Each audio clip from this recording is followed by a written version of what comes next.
Bien, continuamos con el segundo de los videos, de acuerdo a lo prometido en el video de presentación, respecto del cual les pido, no ya disculpas, les tengo que pedir perdón, porque realmente el ruido que había era impresionante. Pero claro, grabé ese video con lo que tenía en ese momento y bueno, conseguí esto que tengo puesto ahora, con un micrófono incorporado, lo cual permite que el audio sea de mucho mejor calidad de lo que fue el video de presentación.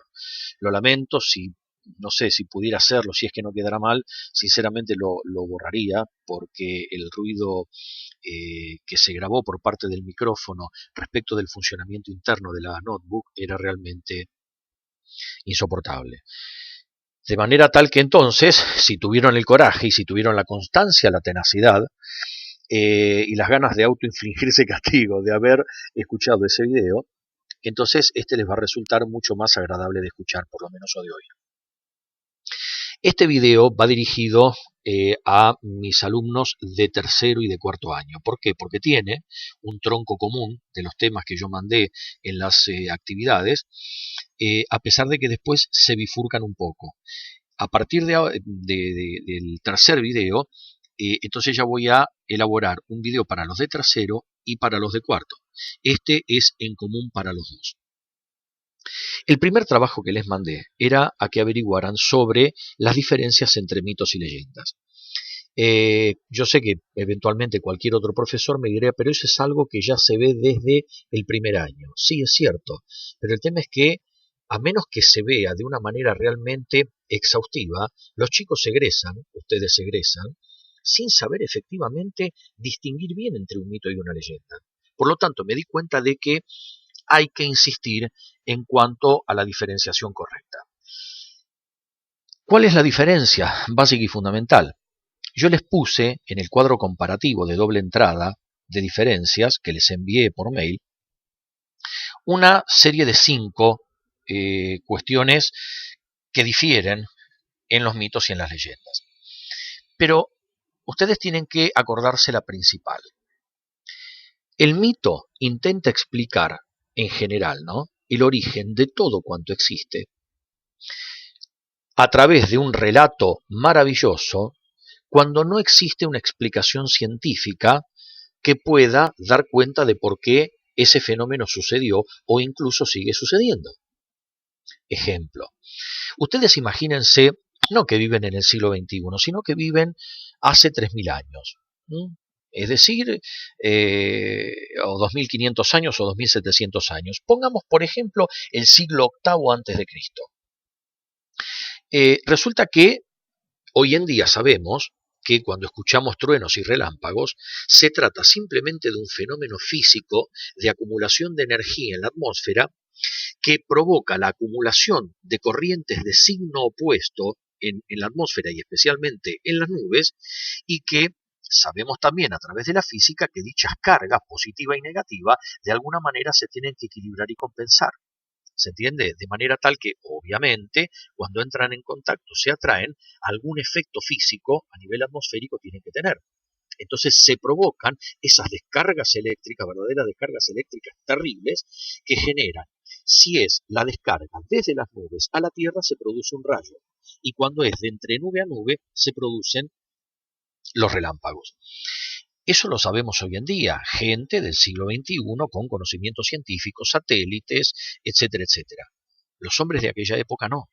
Por lo tanto, ¿qué era lo que decían? Es Zeus que estremece el cielo con los truenos y los rayos. Es decir, crearon un ser maravilloso, un dios, para poder justificar o para poder explicar un fenómeno meteorológico del cual no tenían una explicación científica como para dar cuenta de él. Simple y sencillo. En segundo lugar, en relación a lo que son las leyendas, hay que tener en cuenta que la leyenda también es un relato, esta vez de carácter fantástico, aunque también a veces tiene elementos maravillosos, pero que no intentan explicar el origen de todo cuanto existe, sino solamente el origen de algo en particular. Ejemplo, ojo, y también cuando no existe una explicación científica para poder expresarlo o justificarlo o explicarlo. Por ejemplo, ¿cómo surgieron los volcanes? Hay una leyenda muy linda que es la del volcán Popocatépetl en México y el que tiene al lado, respecto del cual los aztecas habían creado una muy linda leyenda en relación a que eran dos amantes que por no poder estar juntos fueron transformados en dos volcanes, uno pegado al lado del otro. Ahora, los aztecas no tenían manera de saber que lo que originan los volcanes son movimientos tectónicos, ¿sí? Movimientos de las placas tectónicas de la Tierra, que van moviéndose sobre el manto, que es de hierro incandescente, etcétera, etcétera, y que cuando chocan entre sí terminan provocando elevaciones, esto lo sabrá mejor un profesor de geografía que yo, y que cuando tienen contacto directo desde su núcleo, ¿sí? Con la parte superior del manto de hierro incandescente, se generan los volcanes, y que los volcanes son muy importantes como para que se libere la presión y la tensión acumulada en el manto como consecuencia de los movimientos de las placas tectónicas. Ahora, ellos no tenían manera de saber eso. ¿Cómo lo explicaron? Con un relato fantástico. ¿Por qué? Porque el ser humano se caracteriza por ser el único animal que necesita tratar de encontrarle algún sentido al mundo que lo rodea. Somos los únicos. Eso obviamente implica cosas que no son por ahí tan positivas, porque al mismo tiempo somos también los únicos animales que somos conscientes de que nos vamos a morir. Y vivimos la vida sabiendo que en algún momento se nos va a terminar. Es decir, a veces el saber no sé si es tan bueno o si es tan deseable. Lo que sí sé es que el hombre siempre intenta darle un sentido a su entorno. Necesita encontrar algún sentido de trascendencia, ¿sí? Ya sea interno a él o externo a él. Ahora bien, ustedes me dirán, fenómeno, pero por ejemplo, hay un relato que narra el origen, por ejemplo, de Pegaso, el caballo alado. Entonces, ¿qué es una leyenda? No, no es una leyenda, sigue siendo un mito. ¿Por qué? Porque la característica, y acá vamos a la segunda diferencia de los mitos radica en que los protagonistas de ellos son dioses, semidioses o mortales con la protección especial de algún dios. De manera tal que cuando los protagonistas de un relato son Zeus, Apolo, Artemisa, esos son dioses, Poseidón, Hades, o de semidioses, por ejemplo, Heracles, conocido como Hércules, Aquiles o Perseo, entonces ahí tenemos un mito también. Y también tenemos un mito si tenemos algún mortal protegido especialmente por algún dios. Por ejemplo, el caso de Odiseo, que fue al que se le ocurrió en la guerra de Troya la idea del caballo de madera y que tenía la protección especial de la diosa Palas Atenea. ¿Por qué? Porque la diosa Palas Atenea era la diosa de la sabiduría y Odiseo se caracterizaba por ser el más inteligente y astuto de todos los hombres. ¿Bien?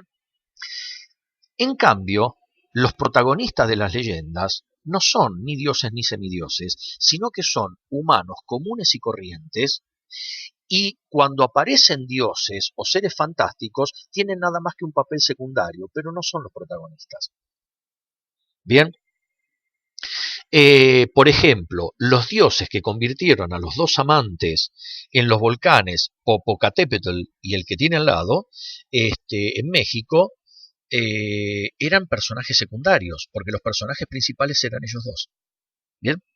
El muchacho azteca y la chica azteca. Entonces, acuérdense, la mejor manera en la cual no se pueden confundir nunca, para diferenciar un mito de una leyenda, es quién es el protagonista. Y ahí no se pueden equivocar jamás.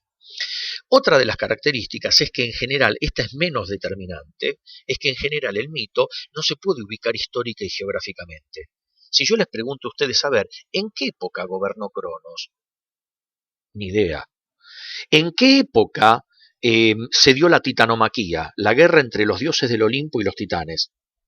Ni idea. ¿En qué época y en qué región nació Hércules? Desconocido. Mientras que, en general, no siempre, las leyendas se pueden más o menos ubicar histórica y geográficamente. Por ejemplo, si hablamos de un héroe legendario como por ejemplo Robin Hood, podemos ubicarlo históricamente, sabemos que fue en la Edad Media, en la Alta Edad Media, y también geográficamente, porque sabemos que su guarida estaba en los bosques de Sherwood, esto es decir, en las afueras de lo que hoy sería Gales. Lo podemos ubicar en Inglaterra, ¿bien? Lo mismo, por ejemplo, que William Tell o Guillermo Tell, lo podemos ubicar también en la Baja Edad Media y en Suiza, porque fue el líder de la independencia suiza respecto de la dominación austríaca. ¿Se entiende?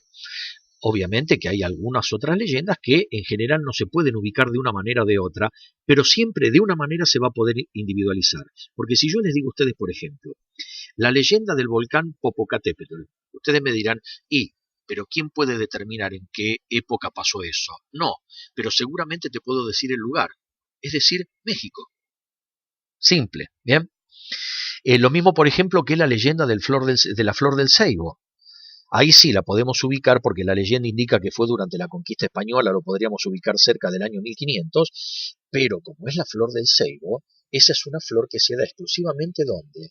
En el NEA, en el noreste argentino y también obviamente en la zona de Paraguay y el sur de Brasil. Los podemos ubicar histórica y geográficamente. Ahora, si resulta que nosotros decimos, ¿dónde vivía Medusa? Que fue en su casa en donde Perseo le cortó la cabeza. Ni idea.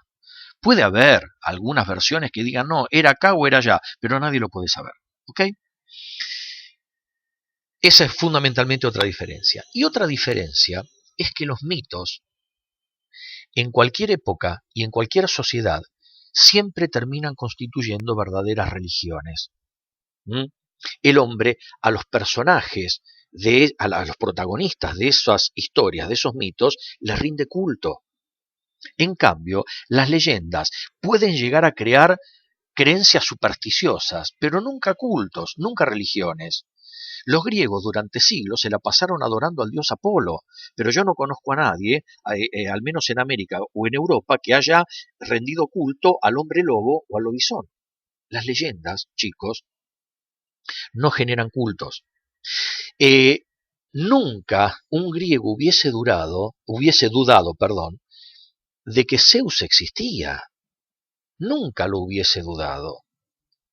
Le rendía culto, le practicaba sacrificios de animales porque él estaba seguro de que esos dioses existían.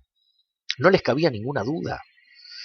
Vayan o hubiesen intentado ustedes, seguramente aquel que vio la serie de televisión de Netflix Vikingos va a entender a lo que me estoy refiriendo. Imagínense que ustedes hubieran ido a un vikingo a decirle, Odín, Thor, no existen. Los hubieran despellejado vivos, porque para ellos esos dioses eran una realidad viviente, no eran solamente una creencia. Por eso también les rendían culto. Entonces, repito, un mito genera un culto, y ojo, no estoy hablando solamente de la mitología griega o de la mitología nórdica. Estoy hablando también, por ejemplo, de la mitología sumeria o de la mitología mesoamericana. Chicos, a los dioses mesoamericanos, los dioses mayas o los dioses aztecas y especialmente los aztecas les practicaban hasta sacrificios humanos.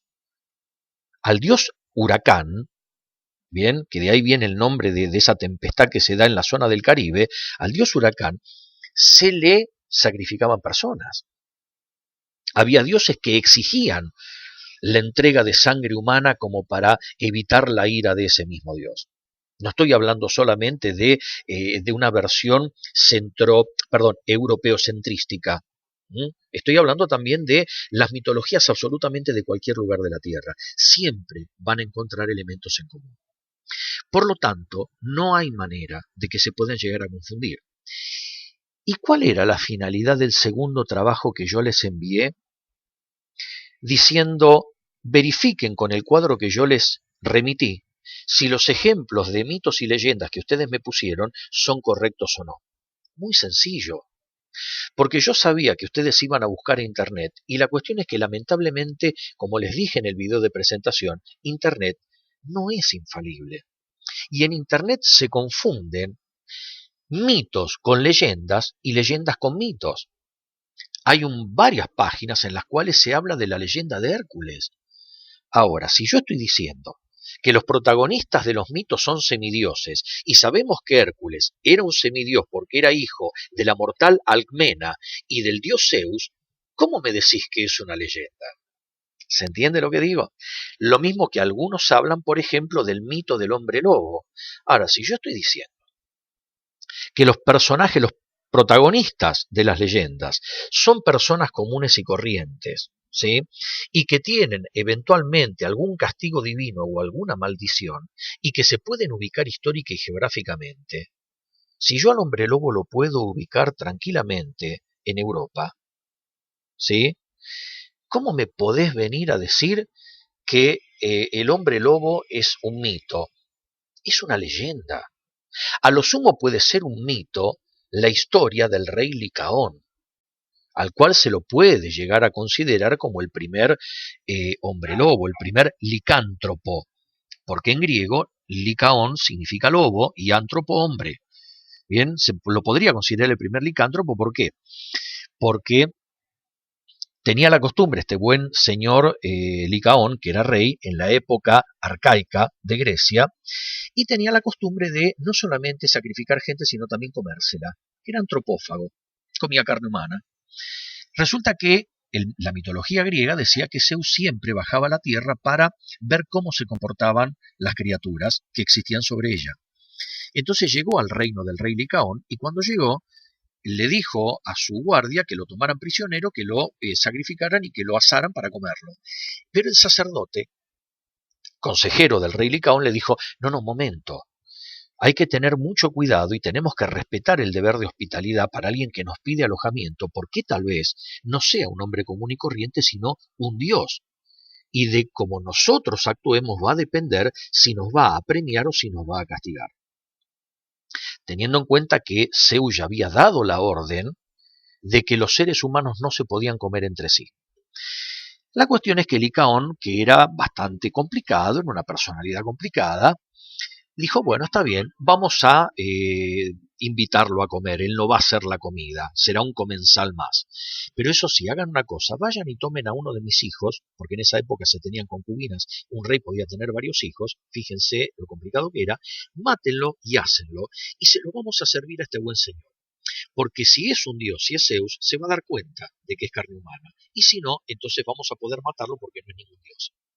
El tema es que cuando le sirvieron la carne, Zeus se dio cuenta enseguida que era carne humana, y en ese momento se mostró en todo su esplendor, diciendo que habían incumplido con su orden expresa, y convirtió a Licaón en un animal que tenía hocico, colmillos, caminaba en 4 patas, se llenó de pelos y pezuñas, y lo condenó a vagar por el campo, dándose cuenta de la falta que había cometido contra los dioses, para expresar su dolor durante las noches de luna llena, que era lo que hacía Licaón, aullaba. Por eso se puede considerar como el proto-licántropo, es decir, el primer hombre lobo. Pero volvemos a lo mismo, se trata de un mito. ¿Por qué? Porque ahí uno de los protagonistas es el dios Zeus. ¿Estamos de acuerdo? Bien. Habiendo aclarado eso, repito, la característica fundamental siempre es la misma. El mito y la leyenda tratan de dar una explicación al mundo en el que el hombre vive cuando no existe una explicación científica que la pueda suplantar y que le dé una explicación aceptable y que lo deje satisfecho. Simplemente eso. Por eso, otra de las actividades que yo les había mandado era que averiguasen cuál era la finalidad del mito de Perséfone en la mitología griega.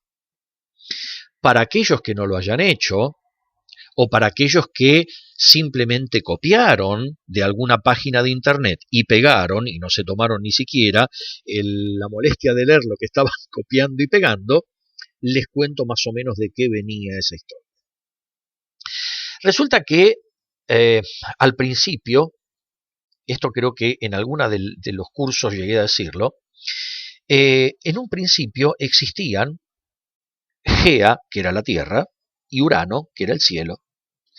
El tema es que cuando se juntaban, Urano y Gea tenían relaciones y Gea tenía hijos. Al principio, los primeros hijos comenzaron a ser monstruos, de los cuales el más famoso de todos era Tifón. Tifón. Era un monstruo básicamente marino, era un monstruo primordial, si se quiere, completamente gigantesco, y es el monstruo que aparece en la última parte de la película Furia de Titanes, la primera parte. Yo sé que en esa película se dice que ese monstruo se llama Kraken. Mentira. Los norteamericanos cuando hacen películas mezclan mitologías. El Kraken era un monstruo de la mitología escandinava, de la mitología nórdica, y era un calamar gigante. Nada que ver con el monstruo que aparece al final de esa película. El nombre específico de ese monstruo que aparece en Furia de Titanes era Tifón. Que al mismo tiempo, no olvidemos que tifón se le llama a las tormentas tropicales que se dan en el Océano Pacífico. Bien, después empezaron a tener otros monstruos que eran los hecatónquiros, que eran monstruos de 50 cabezas y 50 pares de brazos. También tuvieron a los primeros cíclopes, que eran gigantes con un solo ojo en la frente, no tenían dos ojos. Después de eso empezaron a tener lo que se conoce como titanes, que supuestamente eran gigantes. Esos sí eran antropomorfos, es decir, tenían forma humana, y de esos tuvieron varios, los cuales a su vez comenzaron también a reproducirse. El tema es que Gea le dijo a sus hijos que la ayudaran porque Urano se había convertido en un marido abusivo. ¿Sí? La trataba mal, la maltrataba. Entonces le pidió a sus hijos que la ayudaran y ninguno se atrevió a hacerlo. El único que se atrevió fue el hijo menor, fue el titán Cronos. Entonces, su madre Gea le dio una hoz, es decir, una... ¿Vieron como lo que usa la muerte? ¿Sí? Como si fuera una guadaña, pero en vez de tener el bastón largo, la agarradera larga, tenía una empuñadura nada más, hecha de piedra afilada. De manera tal que cuando Urano bajó y estaba forzando a Gea a tener relaciones con él, Urano fue por detrás, le tomó los órganos sexuales al padre y se los cortó con la hoz. Lo castró. Mientras se moría desangrado, Urano le dio un vaticinio a su hijo Crono. Le dijo, así como vos me estás destronando a mí, uno de tus hijos va a destronarte a vos. Obviamente se fue al inframundo, Urano, y de esa manera quedó rescatada, si se quiere, Gea. A partir de ese momento Cronos se terminó convirtiendo en el rey del universo. Lo que sí también hizo fue que por miedo encerró en el Tártaro, o sea, en la parte más profunda del inframundo, a sus primeros hermanos que le resultaban peligrosos, es decir, a los monstruos, a los cíclopes y también a los hecatónquiros. Y a partir de ese momento comenzó a gobernar. ¿Qué fue lo que hizo? Haciendo honor a la disfuncionalidad familiar de toda esa familia, se casó con una hermana que se llamaba Rea, con la cual empezó a tener hijos. Pero para evitar que se cumpliera la profecía que le había dicho su padre, no los dejaba crecer. Ni bien nacían siendo bebés, Crono se los tragaba. Así ocurrió con el primer hijo, el hijo mayor, el segundo, después con 3 hijas mujeres, y cuando llegó el último de los varones, el sexto, Rea ya estaba harta de que Crono hiciera eso. Entonces, como parece ser que a Crono le gustaba bastante el vino, esperó a que se emborrachara, y en vez de darle al bebé envuelto en pañales, le dio una roca envuelta en pañales, que por el estado de borrachera en el que estaba Cronos, no lo reconoció y se la tragó. A ese bebé lo escondió en una cueva para ser criado por unas ninfas, obviamente su madre, y ahí en esa cueva fue criado por dichas ninfas y, dice el mito, fue alimentado con la leche de la cabra amaltea. Cuando crece, ese chico se entera de lo que era la tragedia de su familia, esa familia disfuncional, y decide que va a salvar a sus hermanos. Ese bebé que había sido salvado era ni más ni menos que Zeus. Su abuela, Gea, le dice, mirá, a tu papá le gusta tomar, por lo tanto yo te voy a dar este emético, que es una sustancia que induce al vómito, vos se lo pones en secreto en el vino y esa sustancia va a ser el resto. Claro, Crono estaba tomando, cuando toma el emético, empieza a sentir ganas de vomitar y vomita a todos sus hijos que nacen siendo ya completamente adultos. ¿Pero por qué no morían dentro del estómago del padre? Porque siendo inmortales no podían morir. ¿Quiénes son los que fueron rescatados? Los dos hermanos mayores varones de Zeus, es decir, Hades y Poseidón. Hades era el primero, Poseidón el segundo, y después las tres hermanas, que eran Demeter, Hera y Hestia, y con él eran 6. Obviamente enojados con lo que había hecho su padre con ellos, deciden mudarse a otro lugar y establecen su cuartel general en la cima del monte Olimpo. Por eso se los llama dioses olímpicos o dioses del Olimpo. Ellos allá en el fondo eran tan titanes como Cronos, pero al haberse mudado, al haber cambiado de domicilio, cambiaron también de nombre. Tanto creían en eso los griegos que fueron ellos los que inventaron las Olimpiadas. ¿Qué son las Olimpiadas? Simplemente cada 4 años hacer juegos deportivos en honor a los dioses del Olimpo. De ahí es de donde vienen las Olimpiadas, que seguimos celebrando hasta el día de hoy.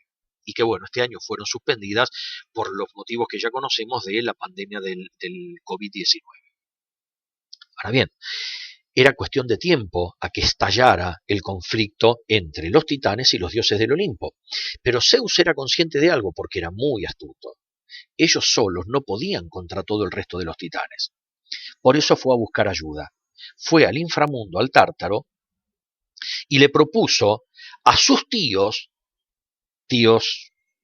anteriores, es decir, a los hecatónquiros, a los cíclopes, que si se ponían del lado de él para luchar contra los titanes, él los iba a liberar del Tártaro y los iba a dejar para siempre en libertad. Obviamente ellos aceptaron, se pusieron del lado de los olímpicos y ahí comenzó la guerra. Dicen o cuentan los mitos que duró la titanomaquía, es decir, la guerra entre titanes, cerca de 10 años. Al final, a pesar de que estaban por ser vencidos los dioses del Olimpo, los cíclopes inventaron un arma y se le entregaron a Zeus, que fue el arma definitiva, y que fue el elemento característico de Zeus, el rayo. Con el rayo logró Zeus vencer primero a todos los titanes y después incluso al monstruo Tifón. A todos los titanes, casi a todos, no a todos, los encerró en el lugar donde habían estado encerrados los hecatónquiros y los cíclopes, es decir, en el Tártaro, para no dejarlos salir nunca más. Y le dijo a los hecatónquiros que se encargaran ellos de evitar que se escaparan del Tártaro.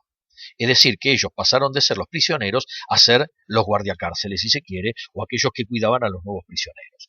Hubo algunos titanes que no fueron encerrados porque se mantuvieron neutrales o se pusieron del lado de los dioses olímpicos, como por ejemplo Prometeo, Epimeteo, etcétera, etcétera. Pero bien, la cuestión es que a partir de ese momento, ¿qué fue lo que ocurrió? Primero Zeus se convirtió en el indiscutible rey de todos los dioses. Con sus hermanos varones se repartió el universo. Entonces, mientras él se quedó con el cielo y vigilando absolutamente a todos, Poseidón se quedó con la tierra, el mar, especialmente el mar, y Hades se quedó con el reino de los muertos, con el inframundo. Él estableció su morada definitiva en la cima del monte Olimpo e hizo exactamente lo mismo que había hecho su padre. Se casa con una hermana, es decir, con Hera. Pero antes de casarse con Hera, ustedes fíjense la disfuncionalidad de esa familia de titanes, antes de eso había tenido relaciones con su hermana Demeter. Y como consecuencia de esa misma relación, Demeter había tenido una hija que se llamaba Perséfone. Ustedes fíjense la locura, porque de Perséfone Zeus era no solamente el padre, sino al mismo tiempo el tío. ¿Por qué? Porque la había tenido con una hermana. El tema es que se decía que era tan bonita Perséfone que, obviamente, en una familia disfuncional y bastante extraña como esa, el que quedó enloquecido por la belleza de Perséfone, ¿quién fue? El tío Hades. De manera tal que un día, que estaba juntando flores en el campo, Hades abre la tierra, la secuestra y se la lleva al inframundo. Su madre, Demeter, empieza a buscarla por todos lados y no la encuentra. se entristece tanto que deja de cumplir sus funciones. ¿Por qué? Porque ella era la diosa que se ocupaba de los ciclos de la vida sobre la Tierra. Se puso tan triste y al no cumplir con sus actividades, la Tierra empezó a congelarse y Zeus se preocupó. Ahora ustedes fíjense este detalle. ¿Cómo los griegos de hace 3000 años supieron que 10.000 años antes que ellos había existido sobre la Tierra una época glacial, una era glacial, en la que la Tierra estuvo efectivamente cubierta de hielo? No lo sé. Punto y aparte. Zeus se preocupa, envía a sus espías para que averigüen dónde estaba Perséfone. El tema es que sus espías le informan que la tenía secuestrada su hermano Hades. Cuando se entera de eso, Zeus le dice a su hermano Hades: devolvé a Perséfone a su madre, o si no te las vas a tener que ver conmigo. Y Hades le tenía miedo a su hermano, porque sabía de lo que era capaz. Pero antes de devolver a Perséfone, le hizo una trampa. Le dio de comer, en señal de despedida, unas semillas de una fruta que se llama granada, que contenían un hechizo. De modo tal que Perséfone podía pasar 6 meses en la superficie de la tierra con su madre, pero necesariamente se veía obligada a tener que volver los otros 6 meses al inframundo con él. Esa fue la manera, chicos, no científica, sino a través de un relato maravilloso, que tuvieron los griegos para explicar las estaciones del año. Porque cuando Perséfone volvía con su madre, Demeter se ponía tan contenta que el planeta reverdecía, la tierra reverdecía, primavera y verano. Pero cuando tenía que volver los otros 6 meses al inframundo con Hades, se ponía tan triste que dejaba de hacer todo y el planeta se enfriaba, es decir, otoño e invierno. Entonces, si les conté esta historia extendida, es simplemente para que se den cuenta qué era o cómo funcionan los mitos. Le dan al hombre una explicación del mundo en el que vive, cuando no tiene una explicación científica mejor como para poder hacerlo. ¿Se entiende lo que digo? ¿Por qué? Porque en aquel momento los griegos no sabían que la Tierra tiene una forma casi esférica y que tiene 2 movimientos principales, que son el movimiento de rotación sobre su propio eje que determina la duración del día y la noche, es decir, las 24 horas, y también otro movimiento que es un movimiento de traslación alrededor del Sol. Ese es un movimiento que la Tierra termina de dar de manera completa a lo largo de un ciclo de 365 días y 6 horas. ¿Bien? Es decir, es lo que determina la duración del año. Esas 4 horas, al cabo de 4 años, se convierten en un día más, dando lugar a un año bisiesto que se agrega al final del mes de febrero. Entonces, ese año bisiesto, el año no tiene 28 días, el mes de febrero digo bien, sino 29. ¿Está? No tenían esa explicación ellos. Por lo tanto, sabemos que a medida que va girando, existe un hemisferio del planeta que está más cerca o más expuesto a los rayos solares. Ese hemisferio es el que en ese momento comienza a tener la primavera y después el verano, mientras que el que está más alejado de la incidencia de los rayos solares se enfría, dando lugar al otoño y al invierno. Pero no tenían satélites, no tenían telescopios los griegos para poder saber eso. Inventaron un mito. ¿Está? Entonces ustedes podrán llegar a pensar razonablemente bien, decir, pero qué gente tonta. Inventar esos mitos, inventar los dioses, hacerles sacrificios, ir a sus templos y hacer ceremonias para aplacar su ira porque todo se lo atribuían a los dioses, es de pueblos primitivos. ¿Es de pueblos primitivos? Imagínense que en la Grecia clásica, en una pandemia como esta, hubiesen considerado que el responsable de la misma era Apolo, porque el dios Apolo, con sus flechas de plata, era el que distribuía las enfermedades y las pestes. Entonces, cuando pasaba eso, se iban en procesiones al oráculo de Delfos, ¿sí?, encabezada por los sacerdotes, para ir a preguntarle a la pitonisa por qué el dios Apolo estaba enojado y había desparramado la peste. Entonces la pitonisa decía cosas más o menos incomprensibles, se hacía más o menos una interpretación de lo que la pobre pitonisa, generalmente fantasmeada, podía llegar a decir, Y se decía, el motivo por el cual Apolo está enojado es este: tenemos que hacerle sacrificios en su honor y hacer penitencia por la falta que hemos cometido. Bien, eso hubiera pasado hace 2500, 2700, 2800 años atrás. Ahora, mi pregunta es, ¿no hay cientos de millones de personas que hoy en día están diciendo que esta pandemia es una consecuencia de la ira de Dios por los pecados y los crímenes cometidos por la humanidad, e intentan de alguna manera llenar los templos, rogar, tirarse al piso y humillarse delante de Dios para que haga cesar esta peste? Entonces, ¿cambió tanto la mentalidad del hombre? Piénsenlo, a mí me parece que no. Es decir, tenemos un mayor adelanto tecnológico, pero tal vez en cuanto a crecimiento madurativo como especie, todavía no tenemos tanta diferencia en relación a los hombres y a las mujeres de la antigüedad clásica. Bien, eso era básicamente lo que con este video yo les quería manifestar. Es decir, que les quede en claro cuáles son o cuál es la manera correcta de distinguir un mito de una leyenda. Por eso quiero que el cuadro que yo les mandé por mail lo impriman, sé que muchos lo imprimieron porque me mandaron las fotos, y que lo tengan en la carpeta, péguenlo en una hoja y ténganlo en la carpeta. Bien, porque si volvemos a encontrarnos, que yo creo que sí, van a necesitar tenerlo. ¿Ok? Bien, este fue el primer video, está durando aproximadamente unos 40 minutos, más de lo que yo me imaginé que iba a durar, y repito, este va a ser un video que sirva en conjunto para mis alumnos de tercer año y también los alumnos de cuarto. El próximo video que suba, ahí sí los voy a separar y voy a seguir con la temática de los chicos de tercero y el tema de los chicos de cuarto. Bueno, nos vemos hasta la próxima.